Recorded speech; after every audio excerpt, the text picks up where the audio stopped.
idza dzukiras salihun tanazzalul barakat warahmat. Disebut nama orang soleh, seharusnya rahmat turun, ditampung. Tidak usah sibuk yang lain. Nanti selepas rasa gigit masjid tu tidak kama-kama doh. Tenang salah.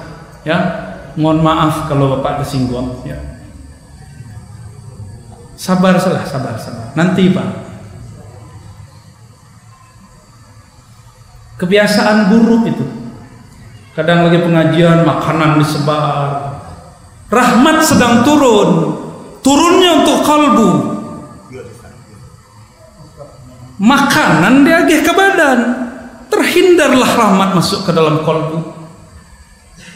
Mau hentikan kebiasaan buruk itu? Harus berhenti. Rezeki dari Allah itu dua bapak ibu. Ada maddi, ada ghair maddi. Materi namanya pitih, ada namanya ilmu. Jangan dicampur-campur. Kalau guru sedang mengaji, tahan salah sebentar. Ya. Ambo setiap ambo datang ke tempat itu di Sumatera Barat, begitu penyakitnya. Agak sedih membaca lihat. Kok tersinggung apa amba turun kini yo?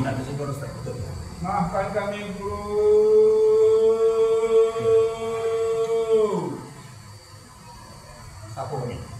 Sapu kami. Nah, Allahumma sholli ala sayyidina.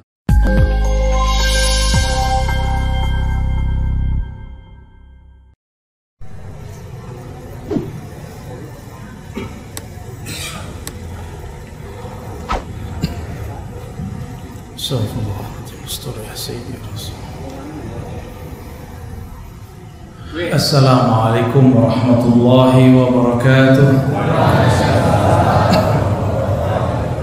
Alhamdulillahil wahidil ahad.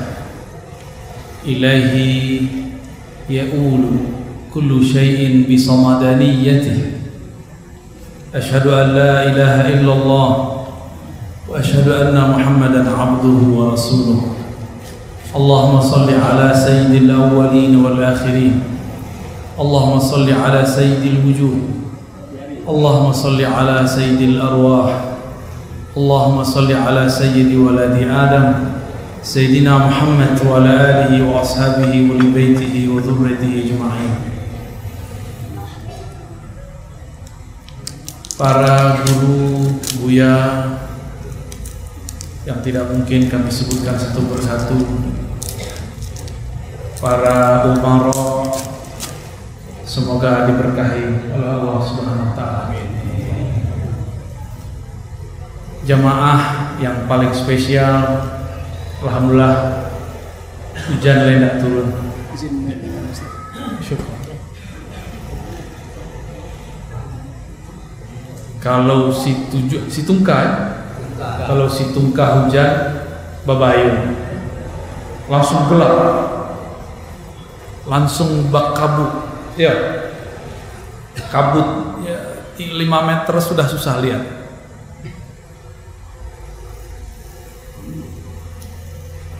Insya Allah malam kini kita akan membahas mengenai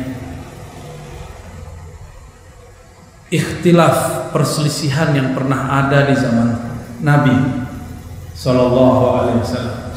Apakah sudah ada perbedaan di zaman Nabi? Nah, nanti dijawab di situ. Karena beberapa kawan-kawan beranggapan pemahaman itu cuma satu, padahal pemahaman itu beragam. Sebelumnya mari kita bacakan surah Al-Fatihah untuk baginda Nabi Muhammad sallallahu alaihi wasallam, untuk guru-guru kita khususnya Abu Ya Syekh Yarman Nur. Jadi nanti itu kami sudah usulkan, tapi terserah deh Buya, ganti gelar Ustadz menjadi Syekh. Beliau itu Syekh ya. Kami belajar kepada kakak kelas atau kawan gitu ya. Umur tahun berapa beliau wafat? 28 umur. Oke, oh itu seumuran Abu Hasan Basri itu ya. Ya berarti ada kelasnya Abu Ya Hasan Basri Jalil. bahkan mungkin murid itu. Ya murid itu. Kami berguru kepada Abuya Hasan Basri Jalil. Abuya Hasan Basri Jalil dalam thariqat seperguruan dengan beliau.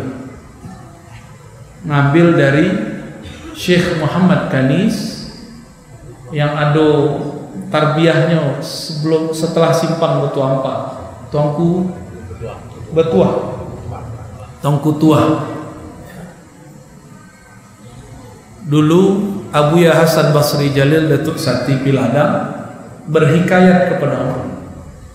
Kami setelah selesai belajar di madrasah tarbiyah, jadi beliau itu pindah-pindah. Pertama kali beliau belajar kepada Syekh Abdul Wahid As-Salihi, pindah ke Syekh Sulaiman Ar-Rasuli, pindah ke Syekh Zakaria Al-Baisati dan Syekh Jamil Jau. Jadi beliau mendapatkan 4 guru besar. Tapi untuk kaji tauhid tidak ada satupun yang memuaskan beliau. Bukan berarti para guru tadi tidak alim, tetapi persoalan yang dipikiran Abuya Hasan Basri Datuk Sati tidak terjawab oleh para guru itu. Mungkin karena Abuya Hasan Basri terlalu kritis. Usud punya usud, ternyata beliau memang murid dan anak seorang syekh namanya Syekh Jalil. Beliau Abuya Hasan Basri Datuk Sati mengatakan kepada Ambo tahun 99 atau 98, sudah reformasi. Apa kata beliau? Dulu kami hampir meragukan Allah, padahal belajar aqidatul awam, Allah wujud kidam bakal. Sebab tidaklah kitab-kitab dan pembahasan itu membuat ada rasa keterhubungan kolbu dengan Allah. Lah baca kitab kunyangnya lah banyak, tapi setelah baca kitab, bakok rasa Tuhan itu nggak ada itu. Rasa baca kitab lain. Di kitab disebutkan Allah wujud, kidam bakok, tapi rasa wujud tuh bakok nggak ada di dalam diri. Akhir beliau kelimpungan, datang ke guru macam-macam. Terakhir beliau datang ke Syekh Jamil Jau, ingin bertanya, wahai tuan guru Syekh. Waalaikumsalam.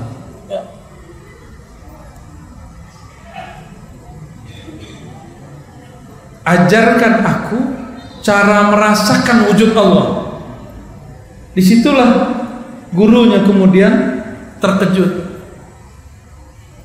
Kalau itu yang engkau minta, gurunya ada di dekat rumah aku. Murid beliau juga, namanya Syekh Muhammad Kanis. Muhammad Kanis itu murid dari Syekh Jamil Jau. Syekh Jamil Jau itu terkenal ahli usul dan mantik, begitu juga akidah. Tiada satu persoalan akidah pun kecuali selesai oleh mantik beliau. Tapi pertanyaan Abuya Hasan Basri lain daripada yang lain. Dulu orang manggil Oyah. Jadi bagaimana cara merasakan Allah itu hadir di kalbu? Terdiamlah Syekh Jamil Jau kemudian menunjukkan isyarat, kalau itu yang engkau mau, tidak jauh dari rumahmu ada seorang syekh murid Ambojo, namanya Syekh Muhammad Kanis. Belajarlah ke beliau. Kiranya Abuya Hasan Basri Jalil orang Piladang, mengaji ke Tobek Gadang, mengaji ke Agam Canduang, mengaji ke Malalo, mengaji ke jauh. Jawabannya bukan di Ilie, bukan di Mudiek, bukan di timur, bukan di barat. Kira ndak jauh dari Piladang, kan jauh dari Piladang tuh. Ya enggak. Kami dulu hampir setiap minggu, setiap Selasa malam Rabu datang maghrib atau isya, pulang jam 2 dengan ayahanda, ya. Malu ayah waktu menyuruh beliau mencari sudut untuk bisa berhisap kayaknya. dulu, ya, dan beliau menyaksikan. Disitulah kami dapat kisah-kisah kalam-kalam penting mengenai Ahlus Sunnah. Pertama kami datang di situ, Bapak Ibu, pertama kali beliau memimpin sholat. Ba'da sholat isya ada tahlil. Jadi kalau jalur tariqat dari Syekh Abdul Qadir Balubur sudah sembahyang isya, maghrib, tetap ada tahlil. Tapi kalau jalur barula cuma subuh dan maghrib. Tahlillah beliau. Afdalu dzikri la ilaha illallah. Ummu Ambo waktu itu mungkin baru 12 atau 13 tahun. Apa yang terjadi? Ketiga kalinya beliau mengatakan la ilaha illallah, hilang. Padahal Ambo belum talqin sama beliau. Baru sembahyang pertama kali sudah sembahyang. Hanyut di situ. Asyiknya bukan, tidak ada kalimat yang bisa membahasakannya. Manisnya sangat manis, nikmatnya sangat nikmat. Tahu-tahu baru sadar uranglah selesai sembahyang sunat. Di orang lain dianggapnya kami lolok, padahal kita sedang melelang buana dengan kalimah Allah itu. Itu karomah Abu Ya Hasan Basri Jalil. Belum kami ditalqin kami sudah hanyut. Ya, itulah kelebihan beliau. Ya. Pas ditalqin biasa, wah kalau tahu. Itu Abu Ya Hasan Basri Jalil. Beliau seperguruan dengan Syekh, jadi Ustadz guru TPA kalau di Indonesia. Kalau di kampus Al-Ustaz Profesor. Ya, tapi kalau di kita ditulis Abu Ya Syekh. Abu Ya Syekh. Kita hormatilah. Gelar itu penting. Supaya ada takzim nanti orang-orang belakangan ketika membaca dan berziarah. Ya. Bapak Ibu yang bukan Allah, Ambo melihat ada TK tadi, TK Muhammad Jamil, ya. M Jamil, sahih. Gimana? Syekh Muhammad Jamil. Lain tahu Bapak Ibu, kalau ilmu beliau lah pindah ke Ketunan Ampel, lah pindah ke Andaleh, lah pindah ke Mungka. Di sekolah do jurang mengamalkan kaji beliau. Jadi TK-nya lumayan, untungnya berkat dikenang di beliau. Syekh Muhammad Jamil itu berkawan dengan ulama di Mekah namanya Syekh Sulaiman Zuhdi. Ya, siapa namanya? Syekh Sulaiman Zuhdi. Kalau pengajian tuh handphone tuh dimatiin selepas. Ambo dari pagi lu buka handphone. Matilah handphone. Turun rahmat painya lihat.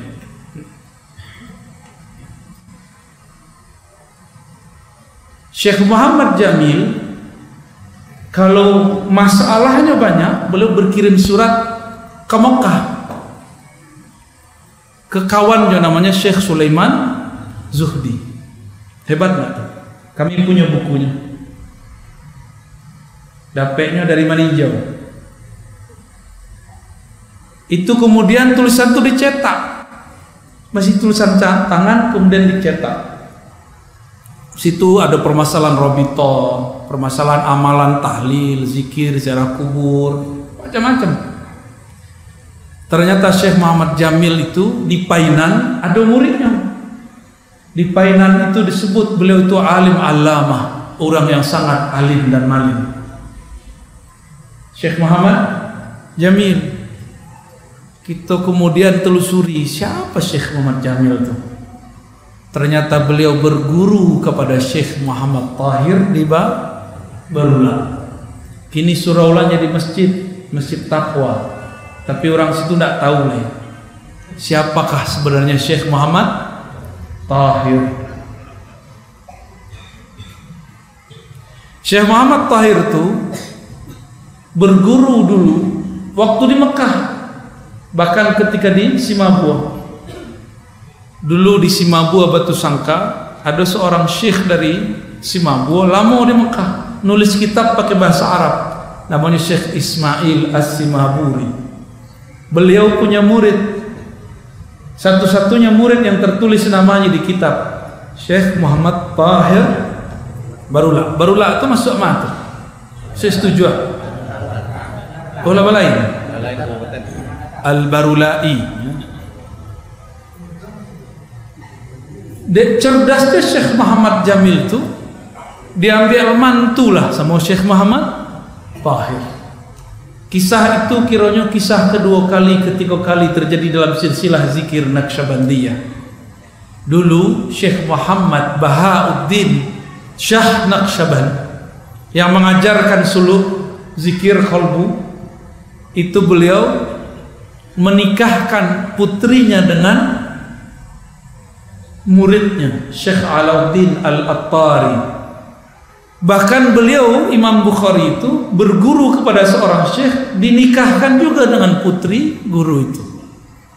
Jadi dulu begitu cara Buya itu maike. Kadang-kadang tak turun ke anak, turun ke minantu. So anak kedua, ada anak pemikiran, ada anak rohani, ada anak jasmani. 3. Kalau belajar kitab, itu anak pemikiran tuh. Sekolah tinggi-tinggi itu anak pikiran, anak intelektual. Tapi kalau ngaji zikir, belajar ma'rifatullah, itu namanya anak ruhani. Kalau awak apaknya anak tuh inyo punya amaknya bini awak, itu namanya apa? Anak nasab. Anak nasab. Tapi anak nasab tak berlaku di surga, tak berlaku di padang mahsyar kecuali beriman. Yang berlaku di alam sana adalah anak ruhani. Doktor, LC, MA berlaku cuma paling sampai di ijazah, sampai kertas. Tamatan tarbiyah, taman santren itu berlaku sampai kertas. Tapi kalau anak rohani itu sampai dibawa ke alam lain.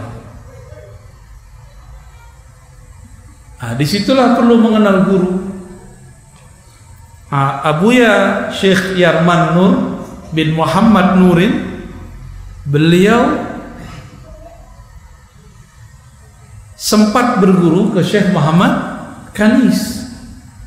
Syekh Muhammad Kanis itu kata orang dulu, kalau ingin belajar ilmu tasawuf, belajarlah kepada Syekh Muhammad Kanis.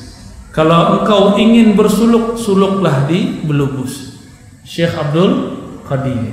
Jadi kiranya orang kau dua bakawan, tapi kemudian Syekh Kanis merendahkan hatinya dan berguru kepada Syekh Abdul Qadir. Secara kealiman lebih alim Syekh Kanis, tapi secara ketajaman kalbu lebih tajam Syekh Abdul Qadir. Begitulah orang dulu mau berguru, bertukar ilmu. Betullah kata ulama dulu, tidaklah betul-betul orang itu ulama sampai berguru kepada orang yang lebih tua atau kawannya atau yang lebih kecil daripadanya. Itu terjadi di guru kita. Abuya Hasan Basri Jalil, beliau punya sanad ke Syekh Kanis Belubus. Tapi Syekh Muhammad Jamil, beliau langsung dari Syekh Muhammad Tahir dan juga Syekh Sulaiman Zuhdi. Jadi jalur tarekat beliau dua, an Syekh Muhammad Tahir, an Syekh Sulaiman Zuhdi. Tapi di silsilah hanya disebutkan satu, an Syekh Muhammad Tahir, dari gurunya Muhammad Tahir. Syekh Muhammad Tahir itu barulah tuh dulu ya, mewasiatkan kepada mantunya untuk datang ke Mekah dan bersuluk kembali di Mekah. Nah, itulah hasilnya. Dan di kitab itu orang Mekah nyebut-nyebut nama-nama wilayah di negeri kita, kabupaten 50 kota. Disebutkan Syekh Ahmad Thayyib yang anti zikir, itu disebutkan, anti tahlil, segala macam disebutkan. Bapak Ibu yang makan Allah, dulu ada kejayaan ilmu, dan negeri Situngkal sempat dijejaki oleh wali-wali itu. Beliau yang bernama Syekh Muhammad Jamil, Syekh Muhammad Tahir. Syekh Muhammad Jamil gurunya banyak, muridnya pun banyak. Ada yang nyebar ke Mungka, nanti jalur ke bawahnya Syekh Muhammad Sa'ad. Mungka. Ada ke macam-macam wilayah, ke Painan, yang Dake, turun ke Kota Nampe. Di situ sebelum turun ke Kota Nampe, mampir dulu di sungai apa nama? Sungai Doge.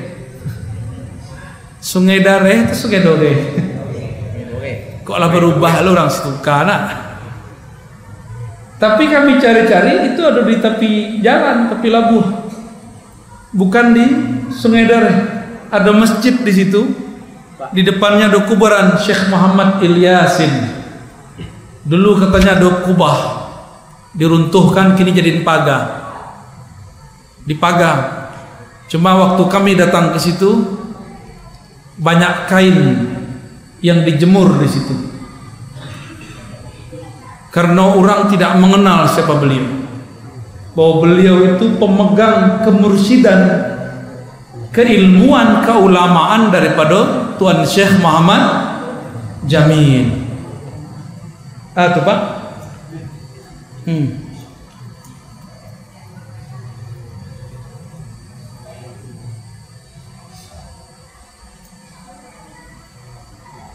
Idza dzukiras salihun tanazzalul barakat warahmat.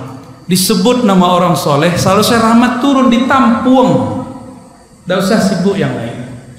Nanti selepas rasa gigit masjid tu tidak kama-kama doh. Tenang salah. Ya, mohon maaf kalau Bapak tersinggung. Ya. Sabar salah, sabar. Nanti Pak.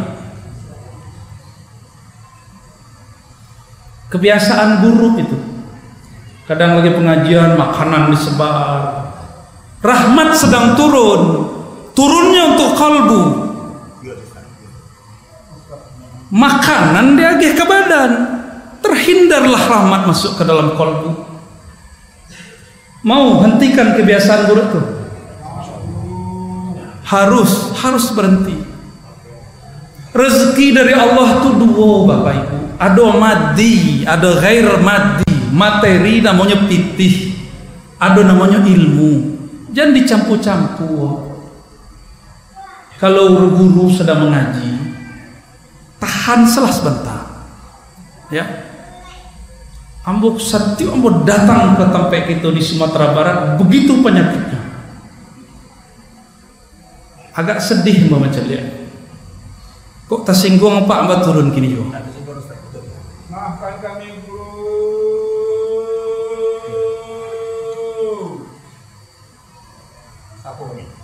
Sapu kami. Nah, Allahumma sholli ala Sayyidina Muhammad.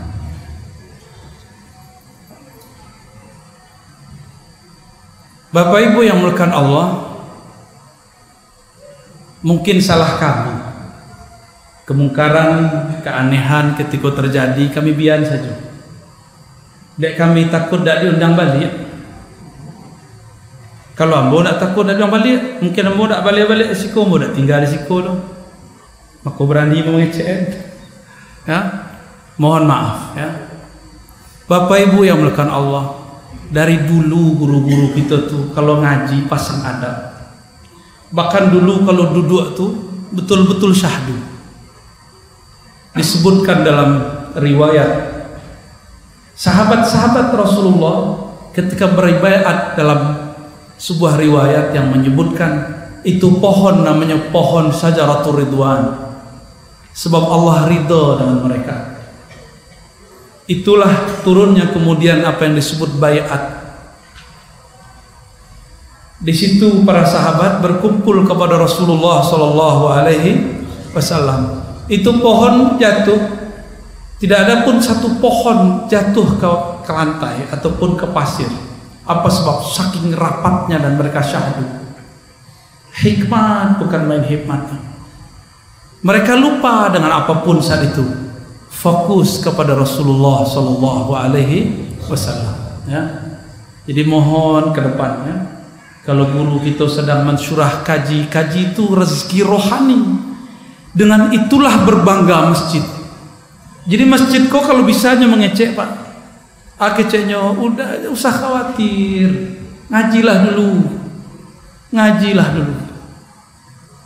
Duit sumbangan tuh, piti sumbangan tuh gampang tuh. Allah idza arada syai'an ayyakula lahu kufaikan, mudah. Ampun nak pandai buat proposal. Tapi sekali murid kami dari Jakarta bersikeras untuk datang ke tempat kami dulu Suluk. Apa kata Ambo? Pak, tempat kami itu tidak layak untuk seorang kaya kayak Bapak. Nyo biasanya hotelnya rancaknya berang. Kok kalau lo di suraunan papan itu pun kemudian dindingnya dinding anyaman, apa namanya itu? Ladia. Hah? Ladia. Ayo itulah lupa namanya. Anyaman lah gitu ya. Si anyaman tuh kiranya bikin nyaman. Hangat ketika malam, sejuk ketika siang. Beliau tuh tidak pernah tidur senikmat itu. Kami ajaknya beriktikaf di surau, tidurnya nikmat, malah minta tambah. Padahal hotel banyak. Awal beliau memandang surau dan Alun Jadi, apa kata beliau? Itu surau 3 kali ganti panitia. Ada aja masalahnya. Ya, ada aja masalahnya. Orang tuh niatnya elok, tapi panitia aku lah bingung. Akhirnya curiga, sering mencurigai, gagal. Kita bubarin, buat lagi, gagal, bubarin. Kiranya yang tahir nak pakai panitia tanpa proposal. So Abo nak pandai minta terus, tidak pandai fundraising. Apa kata orang tuh? Buya, izinkan kami menyempurnakan surau itu. Maka sekali itu saja kami berani bawa murid. Sebab kalau bisu-bisu diulangnya beliau, diulang lo kata itu beliau. Dalam beliau berkalam sepertinya bukan beliau yang berkalam, kami merinding. Berarti pertanda Allah mengijabah. Betul, dalam waktu tidak lebih 1 semester surau jadi. Cuma sayang panitia usai, mursyid pun pindah, khalifah pun pecah. Kiranya kemajuan untuk bangunan itu tidak penting. Yang penting itu ada guru, walaupun suraunya buruk. Bapak Ibu yang berkahan Allah, satu kali ada sahabat bertanya, namanya Sayyidina Ali karramallahu wajhah. Apa kata beliau? Wahai Rasulullah, dullani ala amalin, ajarkan aku satu amal yang mana amal itu aqrabu ilallah, yang bisa menghantarkan secepat kilat kepada Allah,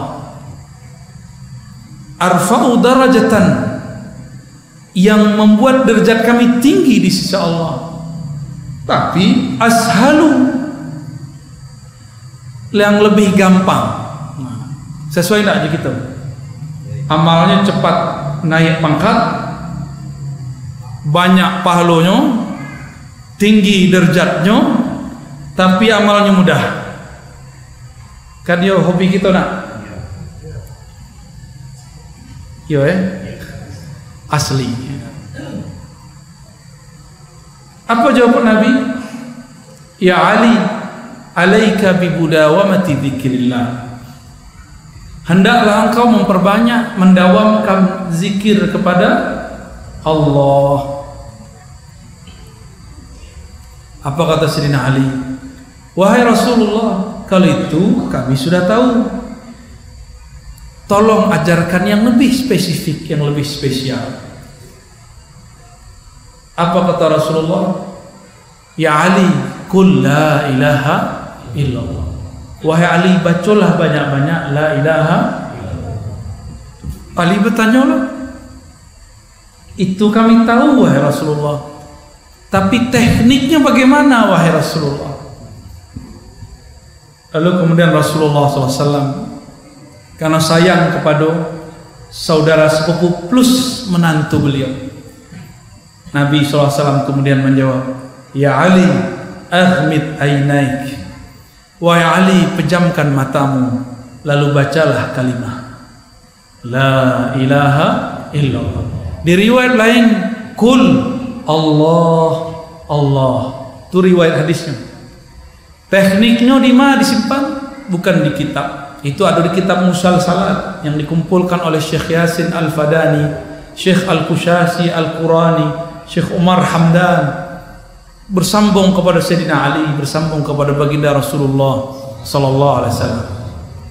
Hadis itu kemudian dikenal dengan istilah hadis talqin zikir. Rasulullah baiat Sayyidina Ali, baiat Sayyidina Hasan Basri, terus sampai gini.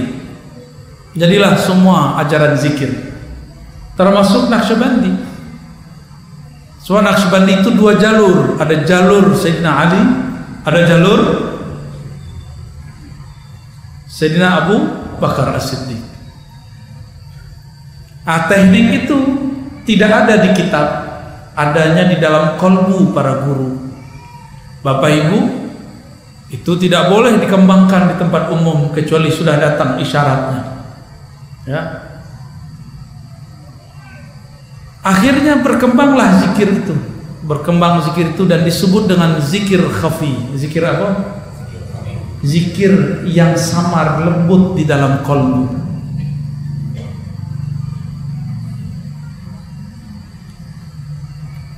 Berarti zikir khafi itu secepat-cepatnya jalan menuju Allah, sedekat-dekatnya thariqah menuju Allah, seringan-ringannya zikir. Lidah dikunci, mulut ditutup, mata dipejam, hanya di kalbu membaca nama Allah. Ringan tak tuh? Sangat ringan. Kalau disuruh baca la ilaha 100 kali, kan orang banyak dan keberatan. Tapi kalau pakai kalbu, kan tak usah pakai tenaga. Pakai tenaga tak? Enggak perlu pakai tenaga. Cuma setan itu pintar. Kadang-kadang setan meminjam lisan manusia. Tidak usah belajar zikir, gilo beko. Ya tak? Iya. Tadi malu orang belajar zikir gilo. Buya kan ada gilo aja dulu ya. Beliau kan belajar zikir sebenarnya. Orang gilo tuh sebelumnya belajar zikirnya lagi gilo. Cuma baru ketahuan setelah belajar zikir. Ambo punya bukti dan data-datanya banyak.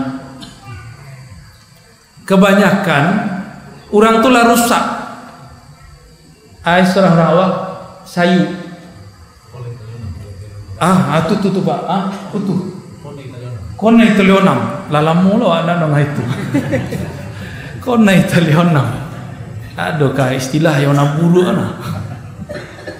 Kona Itali. Entah di mana nonam tu talah.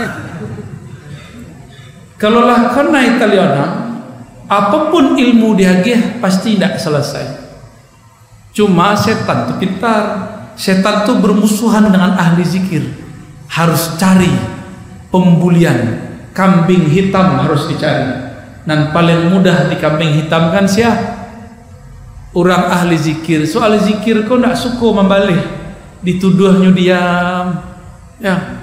Dibulinya dilapau, dipajaknya diam aja. Ya nak? Nya zikir aja. Itu aja. Kecualinya pendekar, ahli dalil, tentunya bisa menjawab. Tapi setan kok pintar pula. Inyo cari lo kesempatan, kira-kira dipajak di lepau. Orang nan duduk tu orang suduk tapi tidak sekolah agama. Gampang sekali membulinya. Cuba je buyanya kan selesai itu. Cuba je tuanku gitu kan selesai itu. Itulah pintarnya. Berkembanglah di kalangan awam. Belajar zikir gilo. Pernah gilo ya? Beliau kepada Allah. Sama aja orang jatuh cinta nak. Bapak Ibu yang melakukan Allah, Nabi kira pernah berkalam. Sayyidina Umar lapor ke Nabi, wahai Rasulullah, hanya Nabi, ada apa wahai sahabat? Umar tanya, tuh tetangga sebelah kalau zikir bentuk orang ria, bentuk orang gilo. Apa jawaban Nabi? Uzkurullah hatta yaqulul munafiqun majnun. Banyak-banyaklah sebut nama Allah sampai orang yang ria, yang munafik menuduh kamu ria ataupun gila. Dua aja. Mangapa ogi-ogi tenolah tu. Ya tak? Lain itu bahasa orang setunggal. Tenolah nak pokak lagu lama. Dari ketek kami itu je sejatuh kawan. Kayaknya setan kau nak sekolah dong. Dari tahun 80-an 90-an itu je lagunya. Tanolah dak pokak tu kan. Gilo itu aja. Seharusnya kuliah tahunya kosakata baru. Nah itu kayak itu sekecilnya. Bapak Ibu, ada kawan kita sekolah di Man, gilonya. Lah ada orang mengecek kalau sekolah di Man gilo. Lah ada orang ngecek itu dak? Ndak. Ada kawan kita ini jatuh cinta, putus cinta, gilonya. Le ada orang mengecek, jangan jatuh cinta le yuang pia gilo beko. Malah ketujuh, bertambah ompong tambah gatal, ya, tambah keriput, tambah centil. Apa istilahnya? Mantia, cantia. Itu yang terjadi.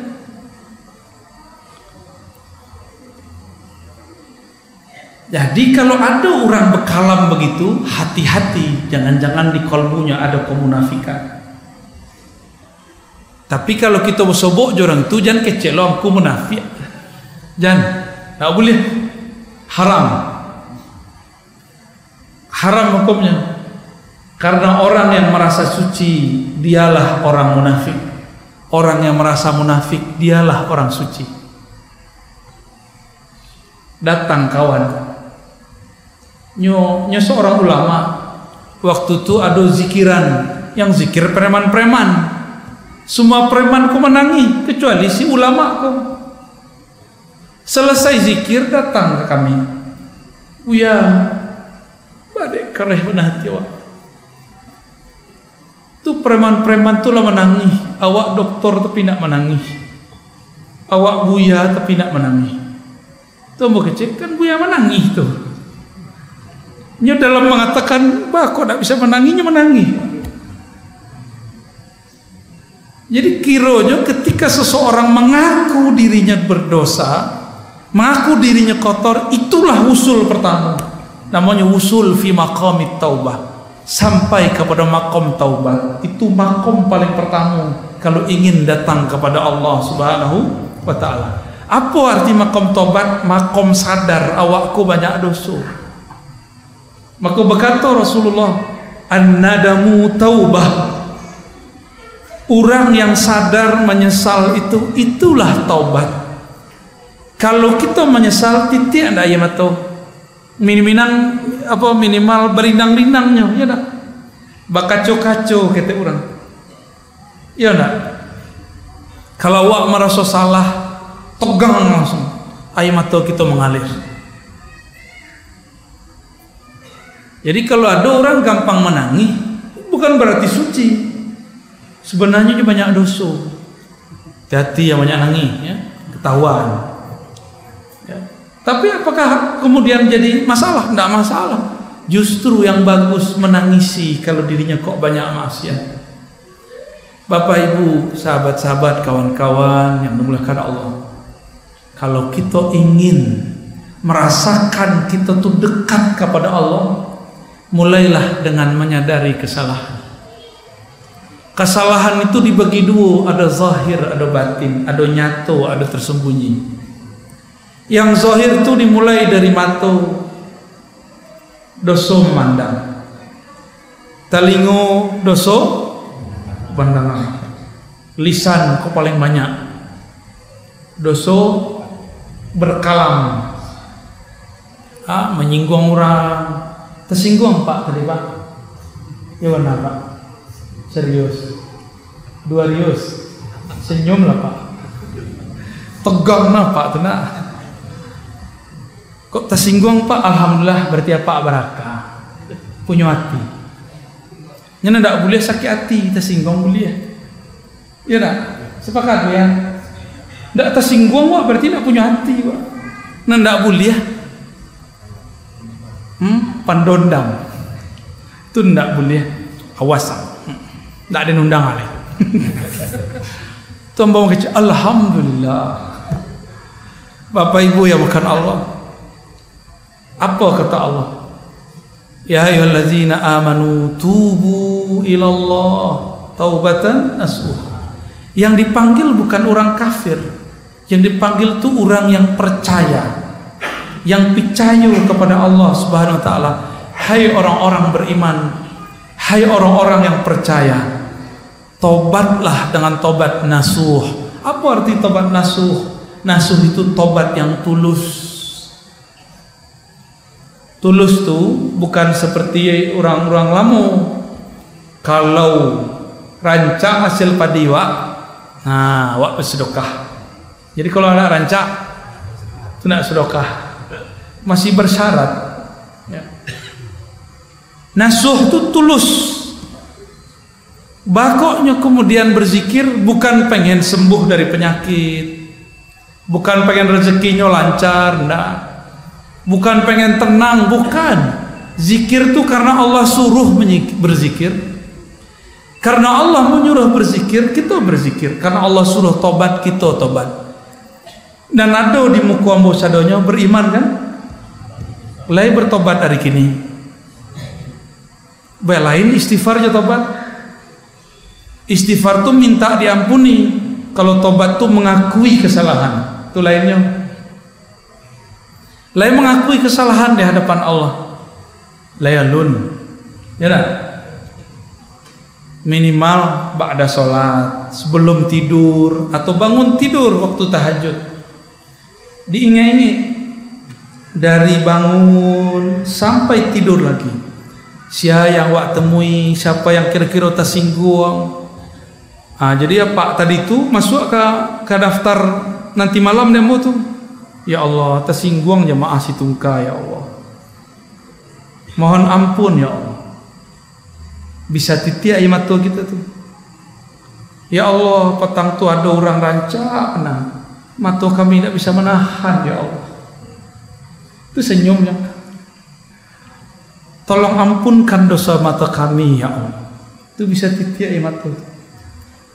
Ya Allah, petang kami bagarah-garah ya Allah. Dek banyak nagarah, tersinggung kawan, tidak menyapunya balik. Mohon ampunkan ya Allah. Ya Allah, petang kami sembahyang 5 waktu, tapi tidak satu pun hati itu connect, hati itu terhubung kepada Engkau ya Allah. Ya Allah, petang kami berzikir, tapi pengona kami tidak fokus ya Allah. Banyak. Ya Allah, petang ada orang dapat rezeki, hati kami iri ya Allah. Disebut saja itu, di muhasabah. Di muhasabah. Itulah yang diajarkan dulu oleh Abuya Syekh Hasan Basri. Begitu belum ambilnya dari Syekh Kanis. Syekh Kanis mengambil dari Syekh Abdul Qadim. Kami dulu dibimbing cie-cie. Astagfirullah. Jadi belum berastagfirullah kami lah menangis. Ampunkan dosa mata kami. Jadi setiap kali zikir itu terbayang-bayang beliau mengulang-ulang kalam itu. Syahdunya bukan main, suaranya biasa, tapi karena dibaca dari kolbu yang tulus, indah dan merdu. Kiranya suara merdu itu bukan nan bairama. Suara nan merdu itu suara nan tumbuh dari dalam. Tumbuh dari rasa takut kepada Allah, tumbuh dari rasa cinta kepada Rasulullah sallallahu alaihi wasallam. Maka Bapak Ibu, mulailah maman kaji yang paling basic tuh. Kata Rasulullah, inni astaghfirullah wa atubu ilaih sab'ina marrah fil yawm. Sesungguhnya kalbuku ada ghainnya, ada nur yang menutupi jadi kabut. Jadi Rasulullah itu kalau ingin melihat alam lain beliau istighfar. Kalau dewak cari-cari bisa memandang alam lain, kena. Kalau bisa dicigok-cigok isi hati orang tuh. Karena kebanyakan orang kini model itu. Baru ilmu sekete orang lah dicigok-cigoknya. Itu berbahaya. Itu berbahaya, Pak. Sangat berbahaya. Sebab beberapa kolbu itu tajam. Kalau dilihat dia seperti cahaya matahari, bahkan lebih terang. Kalau dicigok buto orang nan mengintipnya. Paham? Jangan coba-coba intip orang. Kok di dalam jadi nur kewalian. Wali itu nurnya sangat terang. Awak baru murid. Kok yolah khalifah wak, kok yolah mursyid wak, kan tuh di kertas belum tentu di langit. Wah intip-intip orang tuh. Kiranya keluar cahaya kilat. Buto mata hati langsung. Ya. Jadi tolong kalau awak ke majelis, suatu majelis, ya, nikmati majelis itu. Jangan jadi juri. Itu yang disebut tubuh. Tobatlah engkau kepada Allah. Kembalilah engkau kepada Allah. Taubatan nasuha. Tobat nan tulus. Pribadi tobat tu tidak suka menjadi juri ke orang, ingin menjadi juri ke dirinya sendiri. Itulah Sayyidina Adam. Ini yang sering kami hikayatkan dalam khutbah-khutbah. Nabi Adam tergelincir salah di surga, fa'azallahumas syaitan. Maka Adam, Hawa digelincirkan oleh syaitan. Tapi ketika Nabi Adam turun, diusir dari surga, Nabi Adam menyalahkan siapa? Menyalahkan syaitan atau menyalahkan dirinya? Masih hafal doanya? Rabbana zalamna, ya Allah kami nan salah ya Allah. Kami berdua, Adam jo Hawa yang salah ya Allah. Lah tahu itu iblis. Iblis itu kan puluhan ribu tahun di surga, sehingga jualan. Dam, angku tuh penantang baru. Ndeyen, aku ini sudah puluhan ribu tahun di kampung surga ini. Semua pohon-pohon, buah-buah di sini itu boleh dimakan, tapi ada beberapa pohon kalau engkau makan, beberapa buah menjalar jika engkau makan, engkau akan berubah jadi malaikat atau jadi orang yang hebat. Itu bahasa orang di surga. Kalau di dunia, kalau bapak ibu makan buah labu, perut jadi sejuk, khasiat vitamin, kecek dokter. Pohon labu itu bukan pohon, buah labu itulah yang dulu dimakan oleh Sayyidina Adam. Ada di kitab tafsir Ibnu Katsir, masih jilid pertama, penjelasan ayat 30 sampai setelahnya. Disebutkan pohonnya. Kiranya bukan pohon-pohon yang besar, itu cuma tumbuhan menjala. Namanya apa? Labu. Kecek iblis tadi apa? Jika engkau memakan buah labu ini, maka engkau akan jadi makhluk yang luar biasa. Itu gizi-gizi. Jadi kalau gizi di surga, dimakan sesuatu naik pangkatnya. Kalau di dunia wak makan sesuatu buah, perut wak sejuk, badan wak sehat. Nah, belain penjelasannya. Kemudian Sayyidina Adam turun, diusir ke bumi. Beliau tidak salahkan sekalipun sedetik pun, satu kata pun iblis. Padahal jelas di Quran Adam Hawa digelincirkan oleh syaitan. Jelas ayatnya. Fa'azallahumas syaitan. Jelas ayatnya. Tapi itulah cerdasnya Adam. Nabi Adam itu orang baru di surga. Tapi nur yang ada di dalam kalbunya itu lebih tua daripada Adam. Nur yang ada dalam diri Adam lebih tua daripada iblis. Apa kata Nabi Adam? Ya Allah, yang salah kami. bukan kawan seberang tuh. Yang salah kami berdua. Coba perhatikan, nah, suami istri ku hati-hati. Suami istri hati-hati. Ketika suami wak salah atau istri wak salah,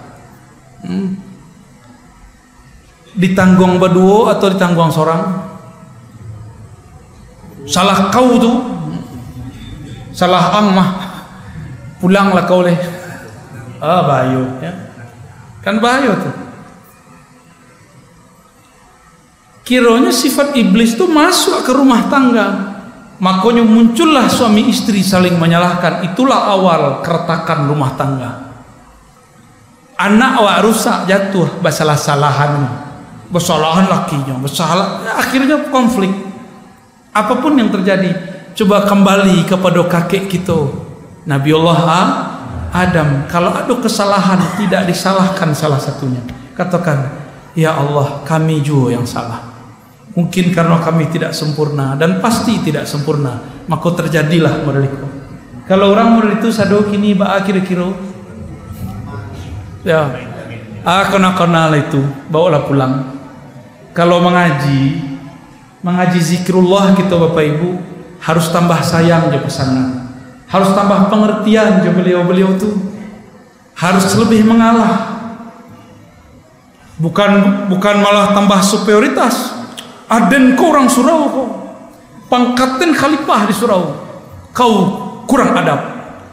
Jangan bawa gelar khalifah tuh kepada rumah. Di rumah wak jadi ayah, jadi suami. Khalifah tuh gelar di surau, di luar jadi pelepah. Nggak usah dibawa-bawa keluar. Allah tuh benci melihat orang berjalan merasa dirinya sesuatu. Wala tamshi fil ardi maraha. Janganlah engkau berjalan di muka bumi, berjalan dengan penuh congkak, merasa dirimu seseorang sesuatu. Nabi Adam baru turun ke bumi, tidak pernah salahkan siapapun di langit, bahkan tidak menyalahkan takdir. Lain dengan iblis. Iblis mengatakan, ya Allah, aku begini kan engkau juga yang menakdirkan. Kalau Nabi Adam tidak. Nabi Adam menyalahkan dirinya. Itulah adab kepada Allah Subhanahu wa ta'ala. Jadi tiga kaji paling penting malam kau. Pertama, tobat. Prakteknya muhasabah. Setiap hari sebelum tidur, lepaskan semua kebencian, ingat-ingat semua kesalahan, minta ampun kepada Allah. Kalau malu, minta maaf kepada orang, katakan, bisikkan kepada Allah yang bisa menyampaikan kalam kepada semua kalbu. Ya Allah, Engkau maha dekat dengan semua kalbu. Engkau tentu tahu di kalbu fulan ada dendam, ada sakit hati kepada aku. Tolong turunkan ke dalam kalbunya kebaikan. Tolong turunkan sifat maafmu ke dalam kalbunya, sehingga dia memaafkanku, ya Allah. Tunggulah salami orang tu pasti baiklah. Itu sudah dicoba oleh imam-imam kita dari dulu. Dan yang kedua, jangan menyalahkan siapapun, salahkan diri, langsung move on, bangkit, maju ke depan. Dan yang terakhir, zikrullah. Ambillah zikrullah itu dari ulama yang silsilah ilmunya bersambung kepada Sayyidina Ali, Sayyidina Abu Bakar. Ini nanti di situ ada jalan pintas mendekatkan diri kepada Allah Subhanahu wa ta'ala. Kira-kira itulah. Ya, silakan baca. Ya.